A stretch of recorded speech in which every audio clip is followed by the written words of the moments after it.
ఆ విషం కలిసిన పాలు తాగిన మణికంఠుడు స్పృహ కోల్పోయాడు.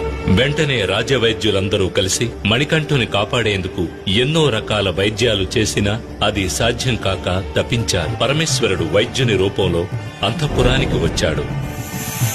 శరీరంలోని విషాన్ని తన మెడలోని సర్పం ద్వారా బయటకు రప్పించి అతన్ని ఆరోగ్యవంతుణ్ణి చేశాడు. ఇదే సమయంలో రాజశేఖర మహారాజు మణికంఠుని యువరాజ పట్టాభిషేకానికి ఏర్పాటు చేయాలని భావించాడు.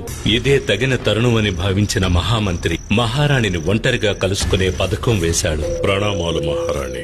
ఏమిటి మంత్రివర్య ఈ సమయంలో? తమ అనుమతి లేకుండా అంతఃపురంలోనికి వచ్చినందుకు క్షమించండి. విషయం చాలా ముఖ్యమైనది, అందుచేతనే ఈ సమయంలో ఇక్కడికి రావాల్సి వచ్చింది. పర్వాలేదు. ఆ విషయం ఏమిటి మంత్రివర్య? కొద్ది కాలంగా తమ మనసును వేధిస్తున్న విషయం గురించి నాకు తెలుసు. ఇక ఈ రాజ్యాన్ని పరిపాలించేందుకు మీకు జన్మించిన కుమారుడే కదా నిజమైన వారసుడు. 12 సంవత్సరాలు పెంచిన ప్రేమంతా మాయమైపోగా తన బిడ్డ రాజరాజే సర్వస్వంగా భావించింది మహారాణి కోప్పెరుందేవి.